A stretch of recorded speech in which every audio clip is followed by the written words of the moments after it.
Do you wanna know? Well, I've been thinking about you.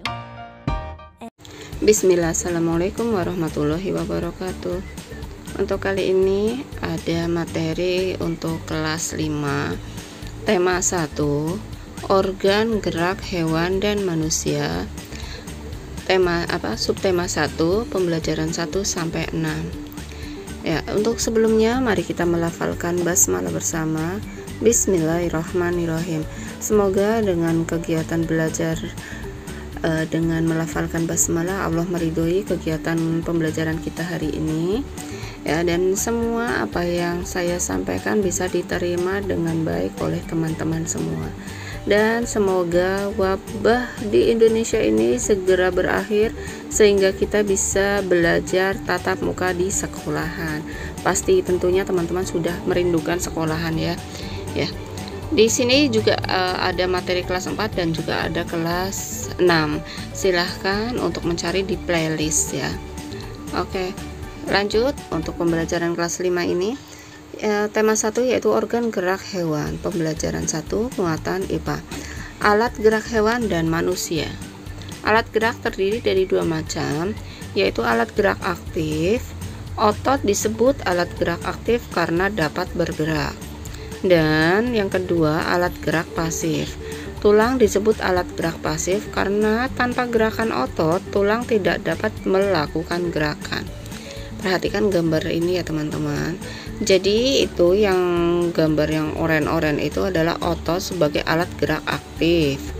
Nah, kemudian tulang sebagai alat gerak pasif, ya. Untuk muatan yang kedua yaitu bahasa Indonesia, pengertian ide pokok. Informasi utama disampaikan melalui ide pokok teks. Nah, ide pokok merupakan inti atau dasar permasalahan suatu teks. Ide pokok dalam teks sering juga disebut pokok pikiran atau gagasan utama karena berisi gagasan dasar penulis. Nah, cara menentukan ide pokok itu bagaimana? Caranya, teman-teman itu harus membaca teks dengan seksama secara keseluruhan. Kemudian, carilah kalimat utama dari teks tersebut. Nah, ide pokok biasanya itu dijumpai pada kalimat utama tersebut. Nah, ciri-cirinya, pokoknya dalam satu paragraf tersebut, ya, dicari jika di akhir tidak ada kalimat yang mengandung simpulan, berarti sudah jelas kalimat utamanya itu ada di awal kalimat atau di kalimat pertama, ya. Nah, kemudian kalimat pertama itu diambil intinya. Contohnya seperti ini ya teman-teman. Ayo simak dan dibaca. Ini ada teks tentang gurita. Nah, ini gurita merupakan salah satu jenis hewan tidak bertulang belakang yang dikenal sebagai hewan yang cerdik dan pintar. Dan ini itu kalimat, namanya kalimat utama, ya, kalimat pertama, ya. Nah, kalimat-kalimat yang selanjutnya itu namanya kalimat penjelas atau kalimat pendukung, ya. Nah, untuk mengetahui kalimat utamanya di awal atau di akhir, kita lihat di akhir paragraf, ya. Itu ada kalimat yang mengandung simpulan atau tidak, ya. Nah, kalau misalnya tidak ada, berarti sudah jelas kalimat utamanya di atas. Oke, kalimat utamanya itu ada yang bergaris, yang bertulisan berwarna biru, ya. Itu namanya kalimat utama. Nah, dari kalimat utama itu diringkas, diambil intinya. Nah, dari ringkasan kalimat utama itu namanya ide pokok. Oke, bisa sampai sini bisa dipahami, ya. Apa sih perbedaannya kalimat utama dan ide pokok? Jadi kalimat utama itu lengkap satu kalimat utuh, sedangkan ide pokok itu kalimat yang sudah diringkas atau yang sudah diambil intinya atau intisari dari kalimat utama. Oke, paham teman-teman? Kita lanjut. Pembelajaran kedua, muatan SBDP. Pengertian gambar cerita. Gambar cerita adalah sebuah gambar atau urutan gambar yang saling berhubungan satu dengan yang lainnya membentuk sebuah cerita. Contohnya adalah gambar ilustrasi. Gambar ilustrasi dibedakan menjadi 2, yaitu gambar ilustrasi dengan foto. Yang kedua, gambar ilustrasi dengan gambar tangan, ya. Muatan ketiga, nah, alat gerak hewan dan fungsinya. Alat gerak hewan disesuaikan dengan aktivitas dan tempat hidupnya. Perhatikan tabel hewan beserta alat geraknya berikut ya. Nah, yang pertama itu ikan, alat geraknya itu sirip dan ekor, fungsinya untuk berenang. Yang kedua amfibi, alat geraknya itu kaki, fungsinya berjalan, melompat, dan berenang. Yang ketiga reptilia, alat geraknya itu kaki pada buaya, otot perut pada ular, dan kaki dayung itu pada penyu. Nah, fungsinya untuk berjalan, merayap, memanjat, dan berenang. Yang keempat adalah burung, alat gerak adalah sayap pada burung kakak tua, kaki pada burung unta ya. Fungsinya, mohon maaf, ini sayap itu tidak sekedar burung kakak tua saja ya. Berbagai burung itu menggunakan sayap. Nah, kalau yang menggunakan kaki itu burung unta. Berikut, fungsinya itu berjalan, berlari, terbang, dan berenang. Kemudian itu mamalia, itu kaki itu pada kerbau, sapi, dan kuda. Sirip itu pada paus dan lumba-lumba. Nah, manfaatnya atau fungsinya itu untuk berjalan, berlari, melompat, dan berenang. Lanjut untuk ke bahasa Indonesia kembali. Menentukan ide pokok dalam kalimat utama. Mengulang kembali ya. Dalam suatu paragraf atau teks tulis, ide pokok dapat dijumpai dalam kalimat utama. Kalimat utama berisi informasi utama yang menjelaskan dasar permasalahan di dalam teks. Nah, kalimat utama biasanya itu terdapat di awal, di akhir, atau di awal dan di akhir suatu teks. Ya, untuk sebelum lanjut ke PPKN, saya akan mengulas sedikit pengetahuan tambahan ya. Jadi, yang kalimat utamanya, paragraf yang kalimat utamanya di awal itu namanya deduktif ya. Sedangkan yang namanya di akhir itu namanya induktif, dan awal dan di akhir itu ya ada 3 macam, awal dan akhir. Oke, lanjut ke PPKN. Nilai-nilai yang terkandung dalam tiap sila Pancasila. Perhatikan gambar Pancasilanya teman-teman. Nah, sila ke-1, nilai-nilai dalam Pancasila itu masyarakat Indonesia mengakui Tuhan adalah pencipta alam semesta. Yang kedua, mengakui adanya persamaan derajat antara sesama manusia sehingga setiap warga negara memiliki hak dan kewajiban yang sama. Yang ketiga, diwujudkan dengan rasa cinta terhadap tanah air dan rela berkorban bagi bangsa dan negara. Yang keempat, atau sila keempat, itu sebagai pedoman dalam upaya penyelesaian masalah yang terjadi di masyarakat. Dan yang kelima itu mengharapkan agar masyarakat Indonesia tidak melakukan perbuatan yang dapat merugikan kepentingan umum. Mohon maaf itu kepotong ya. Lanjut untuk muatan IPS, yaitu letak geografis Indonesia. Nah, letak geografis adalah letak suatu wilayah yang dari kenyataannya di permukaan bumi. Batas wilayah Indonesia berdasarkan letak geografisnya, yaitu sebelah timur itu Samudra Pasifik dan Papua Nugini, sebelah utara Selat Malaka atau Laut Andaman, Laut Tiongkok Selatan, Laut Sulawesi, Samudra Pasifik, dan Malaysia Timur. Sebelah barat Samudra Hindia, sebelah selatan ada Australia, Samudra Hindia, Laut Timur, dan Laut Arafuru. Letak astronomis adalah letak suatu wilayah yang dilihat dari posisinya di garis lintang dan garis bujur. Garis lintang itu garis khayal yang melingkar secara mendatar di permukaan bumi. Contohnya seperti ini ya, yang mendatar garisnya. Nah, garis bujur itu garis yang menghubungkan kutub utara dan kutub selatan. Perhatikan pada garis panah ya. Letak astronomis Indonesia itu 6 derajat lintang utara sampai 11 derajat lintang selatan dan 95 derajat bujur timur dan sampai 141 derajat bujur timur. Kalimat utama dan kalimat penjelas. Nah, selain kalimat utama dalam suatu paragraf atau teks terdapat kalimat penjelas ya teman-teman. Nah, kalimat penjelas itu berisi informasi tambahan untuk menjelaskan lebih rinci hal-hal yang disampaikan pada kalimat utama. Dapat berisi informasi tambahan, alasan, atau sanggahan yang mendukung pernyataan pada kalimat utama, sehingga disebut juga kalimat pendukung. Nah, contohnya paragraf berikut ya.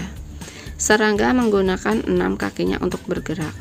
Nah, ini yang warna pink itu namanya kalimat utama. Sedangkan kalimat yang di bawah-bawahnya itu namanya kalimat penjelas untuk menjelaskan secara lebih rinci. Kemudian pembelajaran keempat yaitu IPS, kondisi geografis Indonesia. Ya, Sumatera batas wilayahnya yaitu utara Teluk Benggala, Malaysia dan Thailand, timur Selat Malaka dan Pulau Kalimantan, barat Samudra Hindia, selatan Selat Sunda dan Pulau Jawa. Keadaan alam Selat Malaka, Danau Toba, Sungai Musi, Gunung Kerinci dan Gunung Leuser. Ini untuk Pulau Jawa. Batas wilayahnya itu Pulau Kalimantan dan Laut Jawa. Kemudian sebelah timurnya Selat Bali dan Pulau Bali. Sebelah barat itu Selat Sunda. Sebelah selatan itu Samudra Hindia. Keadaan alam Sungai Bengawan Solo, Danau Ranu Kumbolo, dan Gunung Semeru. Kalimantan batas wilayahnya sebelah utara ada Malaysia, Brunei, Laut Tiongkok Selatan, timur Selat Makassar dan Pulau Sulawesi, barat Laut Natuna dan Pulau Sumatera, selatan Laut Jawa dan Pulau Jawa. Keadaan alam Sungai Kapuas, Danau Bangkau, Gunung Raya dan Gunung Kinabalu. Kemudian Sulawesi, batas wilayahnya sebelah utara yaitu Laut Sulawesi dan Filipina, timur Laut Maluku dan Kepulauan Maluku, barat Selat Makassar dan Pulau Kalimantan, selatan Laut Flores dan NTT. Keadaan alam Sungai Poso, Danau Tempe, Gunung Kelabat dan Gunung Lokon. Pembelajaran keempat, muatan PPKN. Sikap gotong royong sesuai nilai Pancasila. Kerjasama adalah suatu bentuk budaya bangsa Indonesia yang sering disebut gotong royong. Ini ya teman-teman, ada gambar bekerja sama atau gotong royong. Nah, dengan gotong royong masyarakat memiliki tujuan yang sama untuk mewujudkan kepentingan bersama tanpa mempedulikan perbedaan suku maupun golongan. Pembelajaran keempat, muatan bahasa Indonesia, yaitu menentukan ide pokok suatu teks. Hal yang perlu dilakukan untuk menemukan ide pokok yaitu membaca teks secara keseluruhan, mencari kalimat utama teks tersebut, menemukan informasi dalam kalimat utama. Nah, untuk muatan IPA, alat gerak pada hewan vertebrata dan hewan invertebrata. Berdasarkan ada atau tidaknya tulang belakang di dalam tubuhnya, hewan dibedakan menjadi hewan vertebrata dan invertebrata. Kalau vertebrata, ciri-cirinya itu memiliki tulang belakang, contohnya kelinci, kucing, paus, ular, dan katak. Sedangkan hewan invertebrata itu tidak memiliki tulang belakang, contohnya siput, semut, cacing, dan kupu-kupu. Selanjutnya, muatan bahasa Indonesia. Mengembangkan ide pokok. Langkah-langkah untuk membuat sebuah paragraf berdasarkan ide pokok yaitu: yang pertama, menentukan topik dan paragraf yang akan dibuat. Yang kedua, menentukan ide pokok dari paragraf atau teks yang akan dibuat. Yang ketiga, membuat sebuah kalimat yang berisi ide pokok tersebut untuk menjadi kalimat utama dari paragraf yang akan dibuat. Kemudian, mengembangkan kalimat dan ide pokok tersebut menjadi paragraf, menjadi beberapa kalimat. Selanjutnya, menulis beberapa kalimat yang berisi informasi-informasi tambahan untuk mendukung kalimat utama yang telah dibuat. Kemudian, menyusun kalimat-kalimat tersebut menjadi sebuah kalimat yang padu. Pembelajaran kelima itu SBDP, jenis-jenis gambar ilustrasi. Nah, yang pertama itu adalah gambar realis, gambar yang dibuat sesuai dengan kenyataan atau keadaan yang sebenarnya. Karikatur, gambar yang dilebih-lebihkan, ada perubahan bentuk pada setiap karakternya. Biasanya ini karikatur itu ada banyak ya di pinggir-pinggir jalan yang bentuknya itu, misalnya bentuk gambar manusia itu, misalnya dilebihkan hidungnya, dibesarkan, misalnya contohnya seperti itu ya teman-teman. Kemudian kartun, gambar yang mengandung humor, terlihat lucu dan mengundang tawa. Kemudian gambar dekoratif, gambar yang dibuat dengan tujuan menggambar bentuk benda menjadi lebih indah. Nih contohnya. Oke, selanjutnya ya, masih SBDP ya. Membuat gambar ilustrasi sesuai tema. Berikut langkah-langkah dalam membuat gambar ilustrasi. Yang pertama yaitu menentukan tema. Tema ilustrasi harus sesuai dengan teks atau bacaan yang akan diilustrasikan. Kemudian membuat gambar. Gambarlah sketsa atau rancangan gambar terlebih dahulu. Kemudian baru mewarnai. Warnailah dengan pensil warna, cat air, spidol, atau krayon. Ya, selanjutnya yaitu untuk IPA, alat gerak hewan vertebrata dan invertebrata. Perbedaan antara hewan vertebrata dan invertebrata. Seperti tadi yang di awal ya sudah dijelaskan sedikit. Vertebrata itu memiliki tulang belakang, sedangkan invertebrata itu tidak memiliki tulang belakang.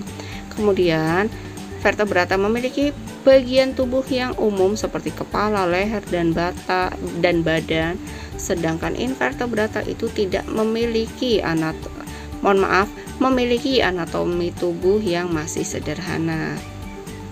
Kemudian jika vertebrata memiliki alat pencernaan yang memanjang mulai dari mulut sampai alat pembuangan, sedangkan invertebrata memiliki alat pencernaan yang masih sederhana. Vertebrata itu memiliki bentuk tubuh simetri bilateral, sedangkan invertebrata memiliki bentuk tubuh simetri bilateral atau simetri radial. Nah, kemudian jika vertebrata itu contoh hewannya itu kayak ikan, amfibi, reptilia, burung, dan mamalia. Sedangkan invertebrata contohnya itu seperti cacing, serangga, dan hewan lunak. Oke, cukup sekian pembelajaran untuk tema 1 pada pembelajaran di kelas 5 ya, subtema 1. Insya Allah untuk selanjutnya akan dibahas tentang pembelajaran tema 1 subtema 2, pembelajaran 1 sampai 6 lagi. Ya, semangat belajarnya teman-teman meskipun belajar masih posisi daring. Wassalamualaikum warahmatullahi wabarakatuh. Jazakumullah khairan katsiran.